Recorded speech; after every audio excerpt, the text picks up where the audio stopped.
I want to talk to you a little bit more about this hydrochloric acid in the stomach. First of all, the function, and then we'll go into how it's produced. We've already done the functions pretty much, but just to highlight, so HCl, it's going to be contributing to this high acidity. So it's going to be dissociated into H plus and Cl minus. Let's actually draw an arrow there. This is an acid, right? So HCl is going to increase hydrogen ions and lower pH. It is acidic. So the stomach itself is about pH between 1.5 to 3.5. That's really low. Your blood is like 7, so very acidic. This HCl is important for activating enzymes. So pepsinogen, we already saw that, is activated into pepsin.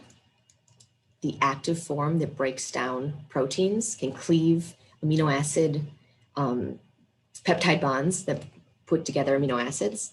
This is due to the acidic environment. Kills bacteria.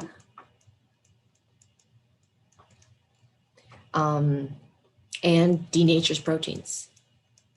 Your proteins are highly dependent on the pH around them. Those of you in biochem know this, right? You draw different structures of proteins in different pHs.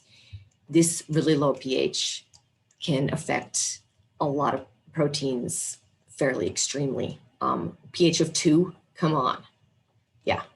So we're breaking down, denaturing, changing protein structure in order to start to chemically, this is chemical digestion.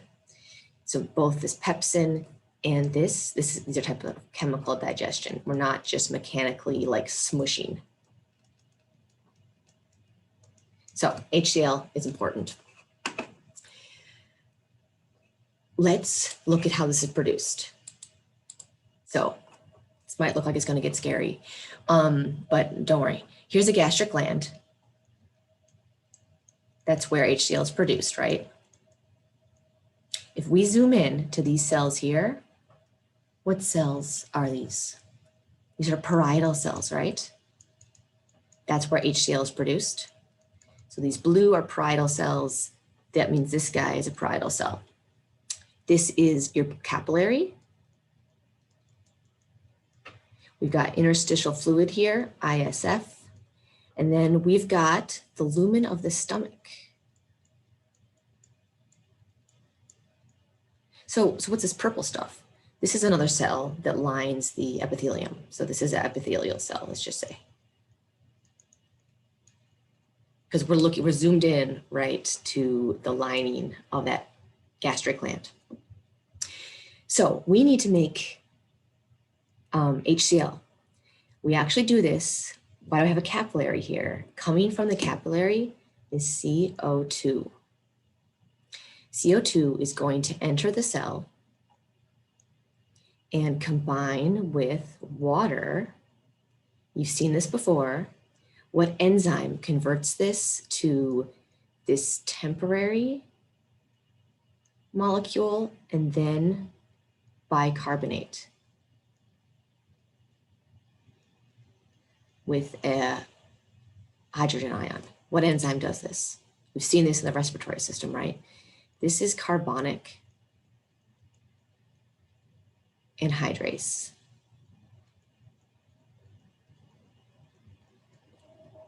Right? Nothing new here, just it happens here in the cell, just like it happens in a red blood cell. This hydrogen ion is going to be pumped out into the lumen of the stomach. That's great. That's acidic. That's what we want. It's actually going to be, this is a little bit of a side note right now. You can see that it's counter-transported with potassium. So we have potassium that is leaking out through potassium leak channels. Oh my gosh.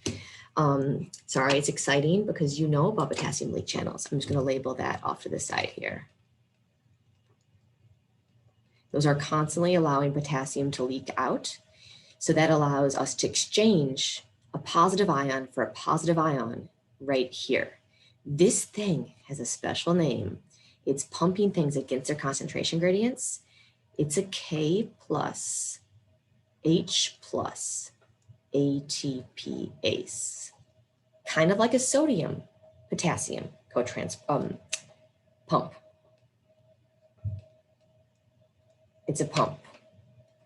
It's like the ATP pump. It is an ATP pump. It's just for potassium and hydrogen instead of sodium and potassium. Pretty cool. So that allows this to be inside the cell. That's what we wanted. Okay, one more thing we need to get chloride inside the cell. So let me go back to my black color here.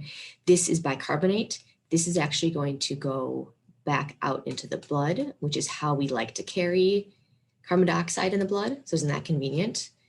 Carbon dioxide is actually carried as bicarbonate. So this process is helping out our cardiovascular system, our circulatory system, respiratory system, gas transport.